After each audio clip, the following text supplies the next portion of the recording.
one more time. NFTs, come back one more time. Amen. Amen. Oh. Whew. Had a serious prayer session. Praying to Max Payne, our NFT god, for NFTs to come back. Just one more time, baby. Just one more time. No, seriously. We miss him, don't we? We're a far, far cry from NFTs. Even earlier this year. But last year was something truly, truly special, remarkable. We'll be there again. I'm sure of it. In the meantime, you're stuck with me. My name's Huda, NFT strategist at cryptoslam.io. Forecast News and Forecast Labs. Let's take a look at NFTs for the past 24 hours, but given that it's the end of July, I think we have one more day to go, but let's also take a peek at the past 30 days, see how July performed. I know many people were expecting a summer of NFTs and Bitcoin summer and a return, like I said, a return to 2022 type of trading action, and it was a bust, right? No fireworks, complete bust. But let's take a look. Let's see what was going on this month. Any noteworthy stories, any noteworthy collections, trading action, what have you. Let's dive in. Let's hit the top 10 first. No, let's stay on the screen we're at here. Hang on. Let's look at the index. The Forecast 500 NFT index. Well, we're down 1.28% in the past 24 hours. What that means is NFT collections across blockchains, well, they're losing value. And it's a pattern we've come to expect over time, really going back to the early 2022. That's when the index started. I'll give you a sneak peek, but we're coming back here at the end. Since early 2022, we've lost 91%, almost 92% of the value of NFTs, something you hear people talking about all the time in this space. All of these collections lost 90% of their value. Can't say all of them, right? But you aggregate them, it just as a whole. We've lost a ton of value.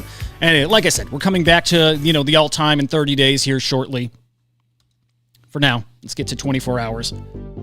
By the way, you might hear some ads in the background. I am streaming my music from the YouTube channel. Keep it a little lively. But there will be some ads that pop in, so just bear with me. Just a clown. Okay, the Crypto Slam top 10 NFT collections by sales volume. Bored Ape Yacht Club in the number one spot, closing in on 1 mil in sales for this 24-hour period. Let's refresh. I can't remember if this actually is live. Let's take a peek. Yeah, we crossed 1 mil. Okay. In the past 24 hours, Bored Ape Yacht Club still at number one, just over 1 mil in secondary sales. D-Market with their mainstream video game skins, Counter-Strike Go, Team Fortress Classic, Dota, at 767,000. Mutant Ape Yacht Club, the third collection in the Bored Ape Yacht Club ecosystem, $635,000. Gods Unchained, $414,000. That's on the Immutable X blockchain. Sorare with their fantasy soccer. Soccer, you heard. Soccer. And Major League Baseball at $392,000 in 24 hours. Binance's AI World node, still looking good, really. Still looking solid. It's remaining in the top 10. No skin in the game, right? I just hope to see that continue. I mentioned yesterday, I love seeing other blockchains represented in the leaderboard in the top 10. It's great to give people a view into the broader NFT ecosystem. And there you have it there. We have a seemingly a significant project over on Binance that, again, I just like to see it there. And when it stays there at this point for about 24 hours, maybe even a little longer, probably means it's worth your time looking into that project and seeing what's happening over there. D-Gods at number 7. D-Gods, who just this year moved from the Solana blockchain over to Ethereum, probably for scaling for the partnerships and opportunities that you have over on Ethereum, and to swim in the same waters as the big boys like Bored Ape and Mutant Ape and I'll say Azuki's, although Azuki sure has changed this year. The captains at number 8. We mentioned the captains yesterday with their newly revealed, very bare bones avatars, but by design, right? Number 9. Ooh, a special one. A special one, my friends. If you're not aware, let me tell you just a little bit about Crypto Dick Butts. I did not see this collection coming, actually, and there's a little story here. Crypto Dick Butts were a collection that came out early 2021, really in the first frenzy of NFTs. I don't know if people didn't really have fresh ideas. You know what? That is a fresh idea. You'll see when I show you the art. Long story short, very memeable collection. It is almost a meme in and of itself, but a brand new one, something that was invented just for this space, poking fun of really, in a way, how ridiculous this space is. So get in your head. I want you to picture right now what you think an NFT project called Crypto Dick Butts would look like. Get it in your head. Let me finish the top 10. I'm going to come right back to Dick Butts here. The number 10 spot, Play NFT, another Binance collection. Again, we touched on this yesterday, but this is a watch-to-earn platform connecting content creators with their viewers and building rewards around that experience. Love to see that. And so worth pointing out, we have 2 Binance collections in the top 10 here. I think that's great for the ecosystem. Okay, now, do you have a Crypto Dick Butt in mind? Good. It's not this. Well, it is this. That collection is this. Let me show you the world famous, the historic God tier Crypto Dick Butts.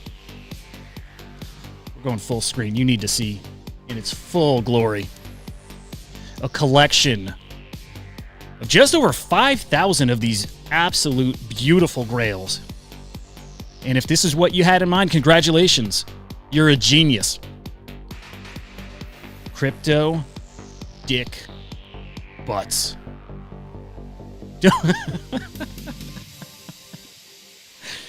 Oh, don't take it too serious. Really, it's poking fun at the space. It's having a good time. There's our ads. Okay, hang on. We pull that down. Okay. This was the NFT space poking fun of what was going on here, that garbage NFTs were coming out left and right, and people were throwing just ridiculous amounts of money at it. You know, half an ETH, 1 ETH, 2, 3, 4, 5 ETH. Ridiculous amounts of Ethereum were being thrown at any NFT project. I bought NFTs at one point from, I don't remember if it was Blau, he's a musician, or another music artist who put out pictures of his cat. I bought them back then because I thought any NFT was going to be valuable just for being early and just for being an NFT, and it showed my lack of understanding of what the space is and what this tech actually is. But Crypto Dick Butts just really lean into this culture, this very online internet meme culture, and they've done really, really well.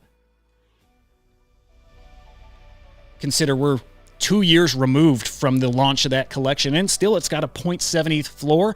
Super impressive when most other collections struggle to maintain even a 0.1 floor. So Crypto Dick Butts at this point have kind of become, I'm going to use the term blue chip, they've almost become a blue chip in the space. Maybe we could say it's become a store of value. If you park your ETH there, chances are you're not going to lose a ton. I do want to scroll through some of the activity on it, and I want to see how well they've held their value over time. Feels so silly looking through these, searching through the collection.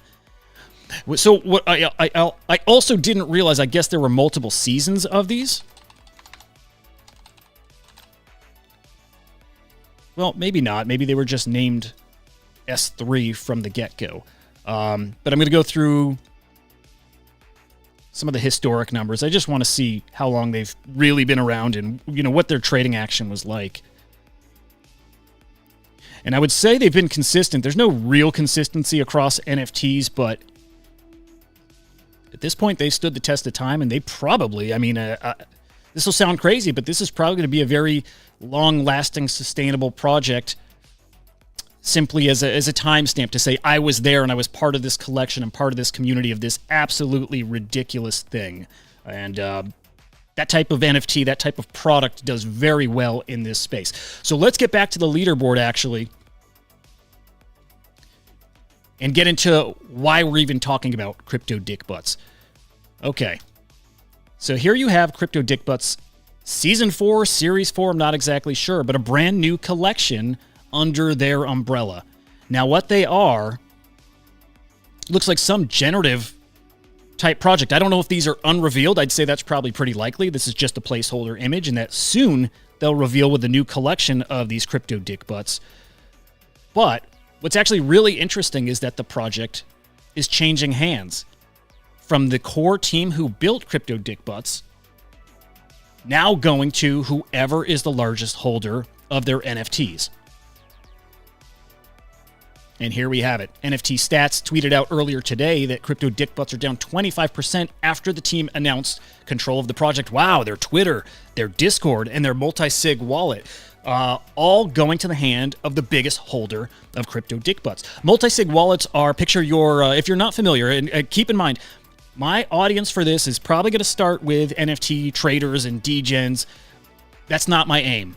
Certainly always for you, but my aim is to cater towards people who are not familiar with NFTs, who are not that familiar with crypto.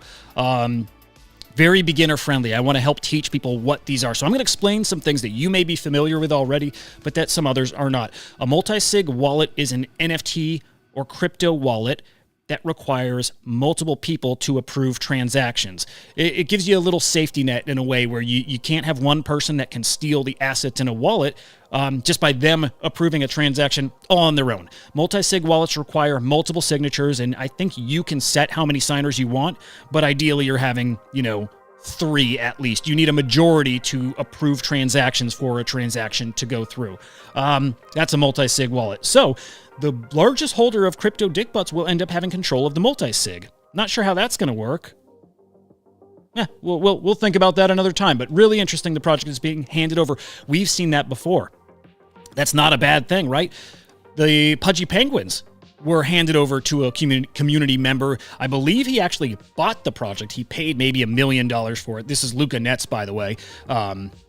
I believe he's also the founder of Gel Blaster. He's a pretty well-accomplished dude in the real world and in the product and toy world, now the owner of Pudgy Penguins. But Pudgy Penguins, I believe, could be wrong here, but I believe for a point of time was owned by the community. So the community really can take projects and run with it and breathe new life into it. And it's a very cool thing about these decentralized assets. In a way, majority will always rule. And I think that's very, very special and unique to the NFT ecosystem. And that really could apply to the crypto ecosystem as well. But we'll be looking. We'll be watching the Crypto Dick Butts and see how that community and project takes shape going forward.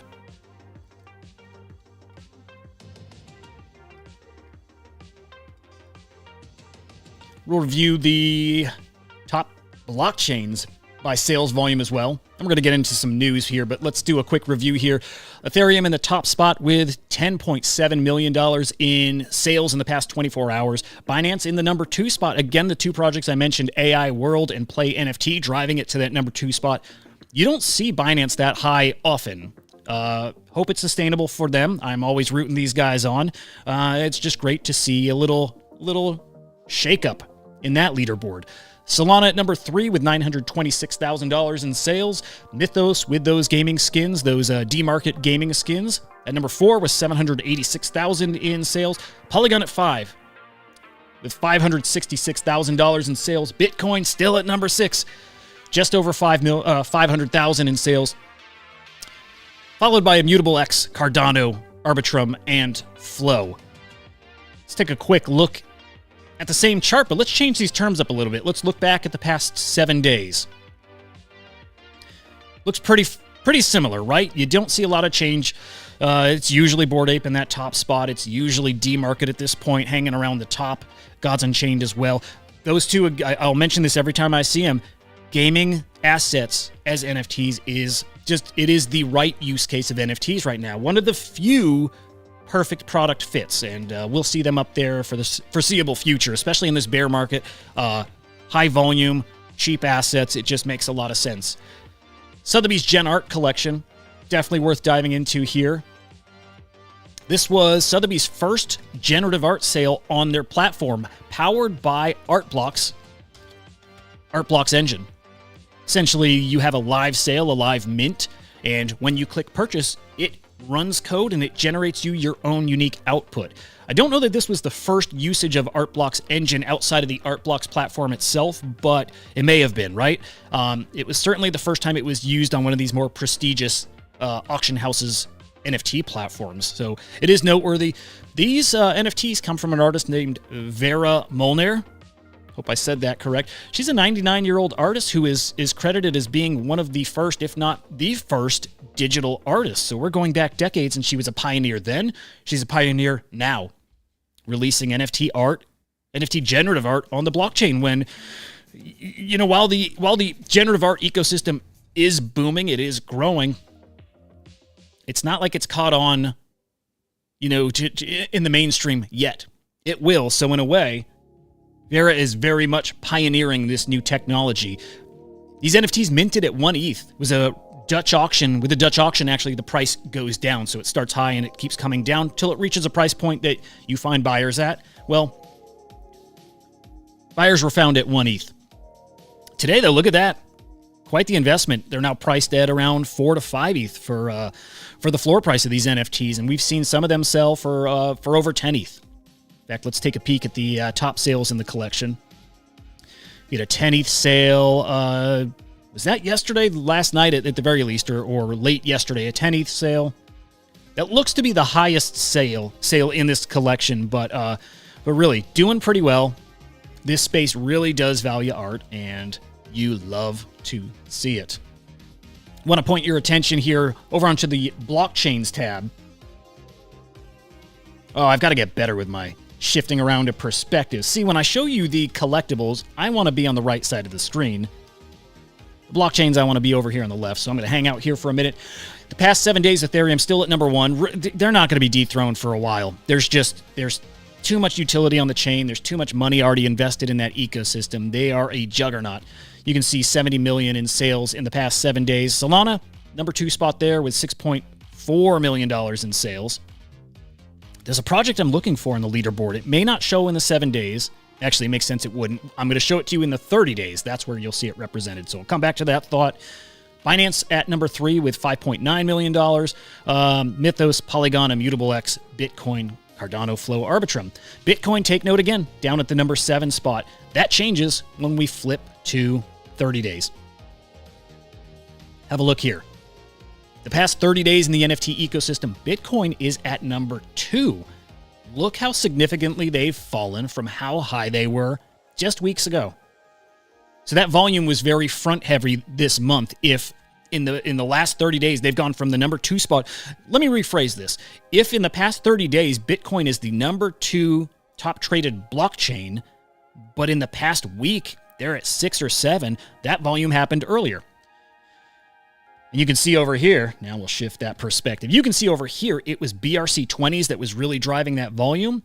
It was Ordinal still doing big numbers earlier in the month, and they're nowhere to be seen at this point. If I go to 7 days here again, how far do you have to go to see an ERC, or I'm sorry, a BRC20? Down to the number 26 spot. So you have your BRC20 collection there, one of them. There are multiple BRC20 collections, by the way, so that was just the top one. You have to go all the way down to 54 to see the next one. So just the space is not valuing these things right now, and probably because there's no real utility for BRC20s, other than what they're doing over on what was it called? OXBT by BitGod and Redacted. There's an ecosystem there where you can bid on artwork with that token, with OXBT. But other than that, there's just not a lot going on, and so traders have largely left that behind. 7 days, let's take a peek at the top collectible sales. Really want to draw your attention to this autoglyph. Really important collection, important project. Maybe the art's not always easy to understand, but what is easy to understand is the provenance here and why these are significant. Autoglyphs are the first on-chain generative art ever. And they're made by Larva Labs, the creator of CryptoPunks. So they have history, they have a story, They have some of the earliest collectors on Ethereum who bought them years ago. You can see the first mint was, or this might not be the mint, this might be the first secondary sale, but 4 years ago for $35. Today selling for $373,000. You have early collectors who held these things that prize them, and it's because they are significant.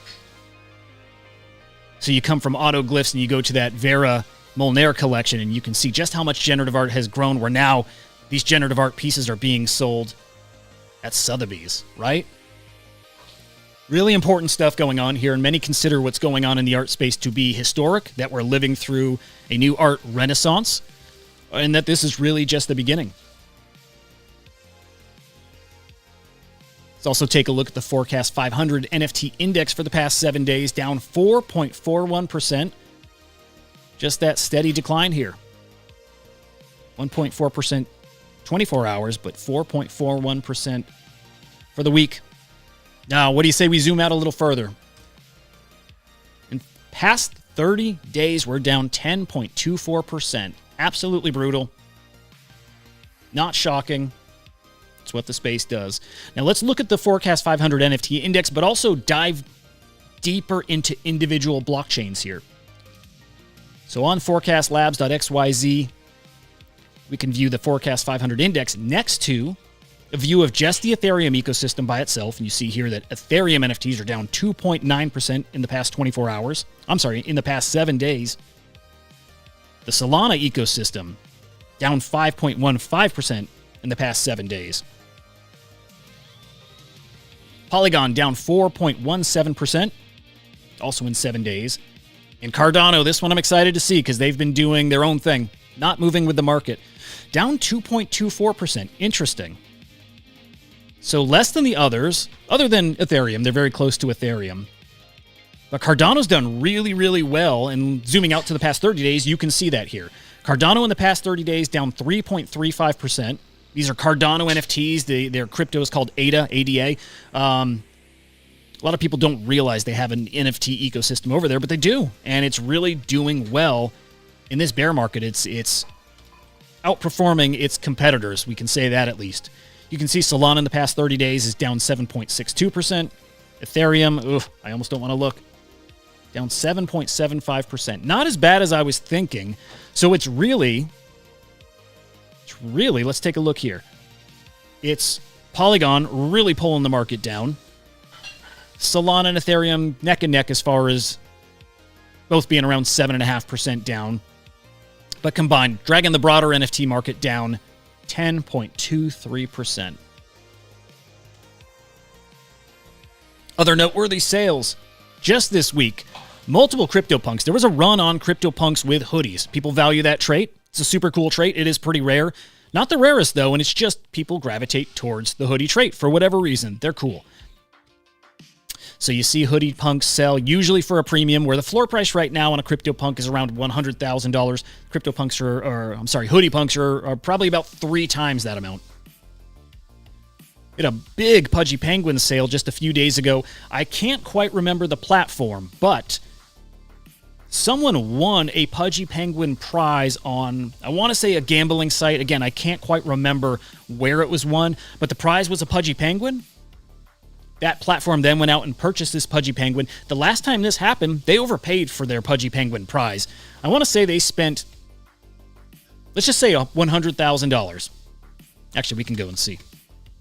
We can go look at the Pudgy Penguins collection and look at the top sales, and I think it's going to stand out, the one that I have in mind. Pudgy Penguins, we go to the top sales here. Need to go more towards, I think, 30 days. It was pretty recent. This guy right here, yeah, this gold penguin right here, 13 days ago sold for $131,000. Again, same platform, same mechanic as far as somebody won this as a prize. I believe they spun a wheel. I don't know if you have to pay to spin this wheel or what. Somebody spun a wheel. They landed on a gold Pudgy Penguin. Well, the platform had to go out and buy the Pudgy Penguin. They bought this one because maybe it was the one they had in their picture. Funny thing here, though, is there was another Pudgy Penguin on sale elsewhere that was, I want to say, 20 ETH. Like less than half of the cost. So didn't seem to matter to them. They just needed to fulfill their obligation. They bought this Pudgy Penguin. They gave it as a prize. And then here we have 4 days ago, they did the same thing, spending $160,000 on the penguin. This is why NFTs are so hard to value, right? Is this Pudgy Penguin worth $163,000? Probably not. Probably not. It was just a prize. They were willing to pay whatever. I'm sure they've made more in the marketing of this game, of this, I think, gambling product. So for them, well worth it. Whether they overpay by $50,000, maybe $100,000, they don't seem to mind. They must be doing pretty darn well.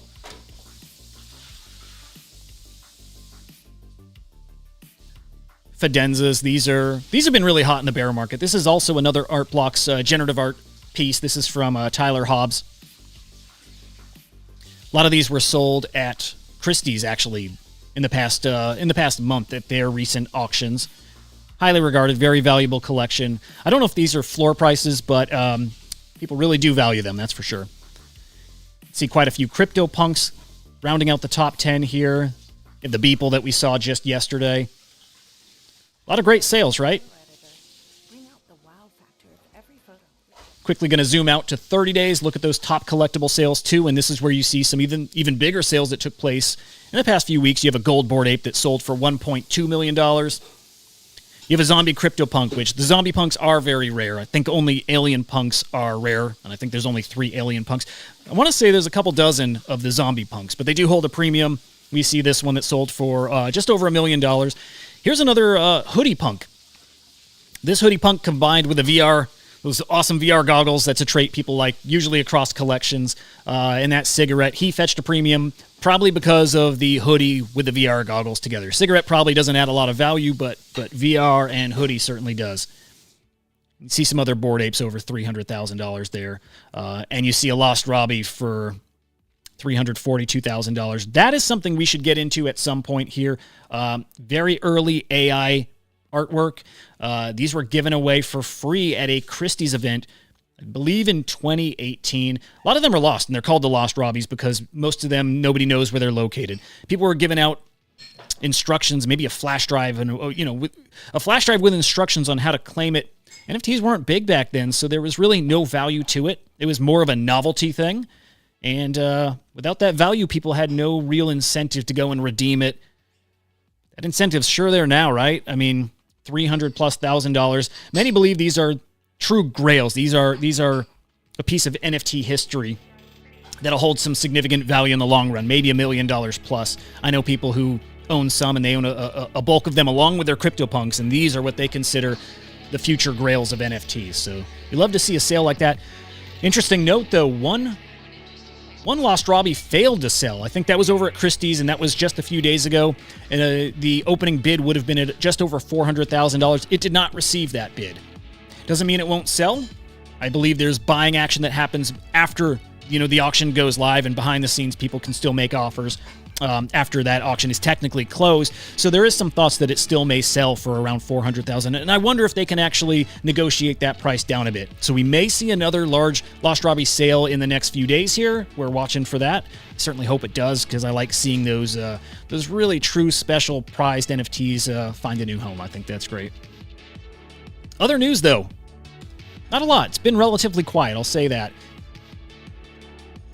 Here's a good reminder. We saw one of the NFT's more noteworthy personalities and builders have some sad news. Looks like he's separating from his wife after spending his past 18 months doing nothing but NFTs, and I'm sure that's a familiar story for all of us, most of us, a lot of us at the very least. There's a work life. I thought I heard somebody saying something to me. I'm hearing it in my head. But there's a work-life balance that I guess you should try to find. It's probably helpful. It's probably smart. But poor Cirrus on the losing end of this right now. So wishing him well. Hope all that works out. Yuga Labs' Other Side Metaverse game. Putting this on your radar because I'll set the stage here first, again, with the audience I'm trying to bring in here. Yuga Labs, the creator of Bored Ape Yacht Club, of Mutant Ape, of the Kennel Club, and of the Other Side game. The Other Side, which is going to be probably one of the biggest metaverse experiences that we'll see in the world, really. It's a world that will be populated by NFTs, that has land that you can own. But the most important thing, to me at least, is you can have probably 100,000 plus people in a single instance of this game, which is super impressive. I remember years ago during these COVID lockdowns when Travis Scott had a performance inside of Fortnite.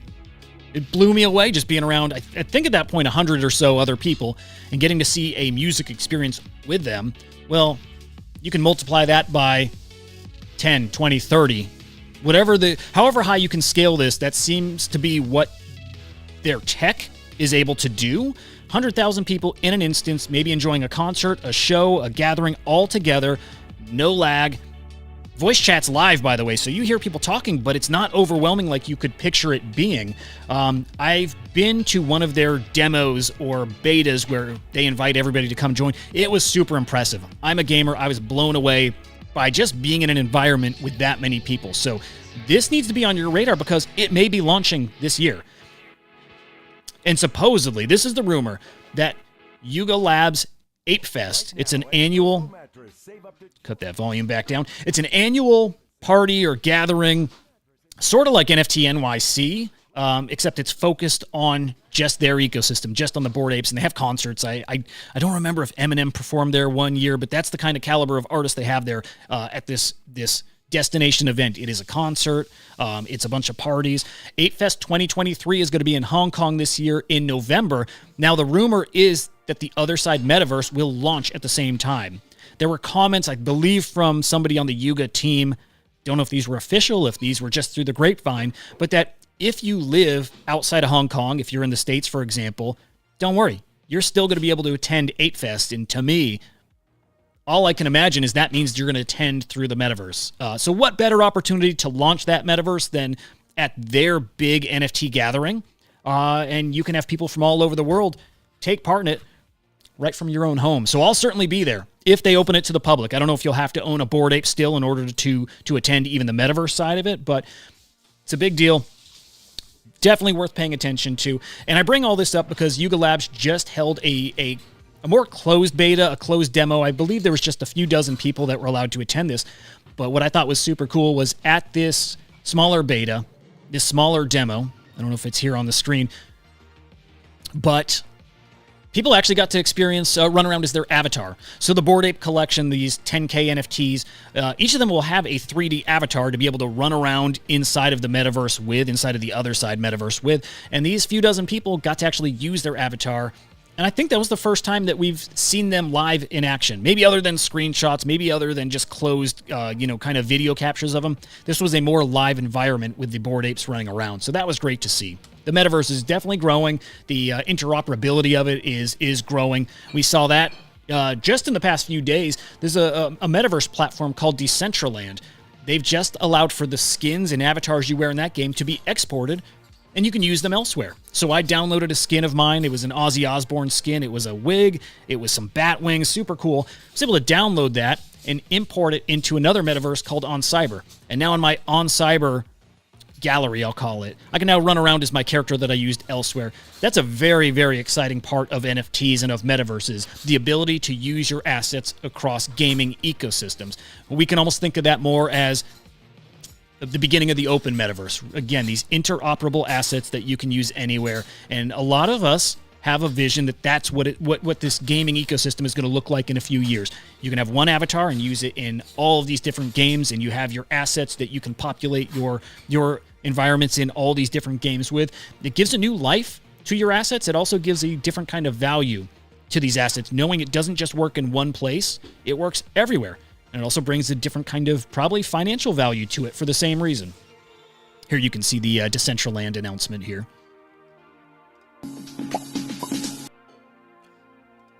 These VRM files, export them and bring it into your other games. Love it.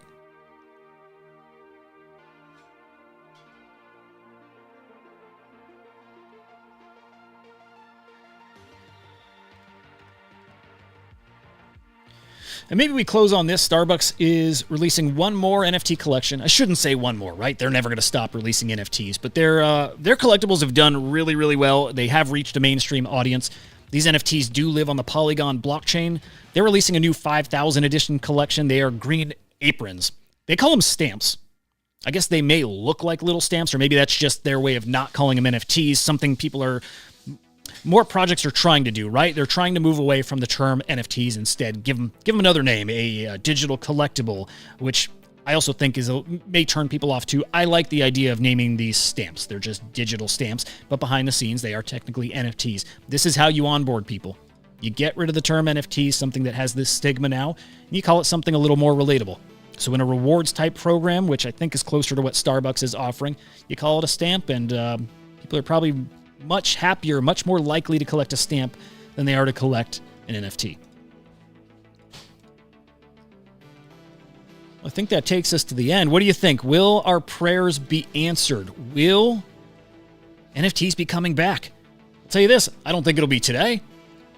Sundays are usually the slowest day for trading of the week, unless some major event happens, unless there's an announcement, unless there's a new NFT that's released.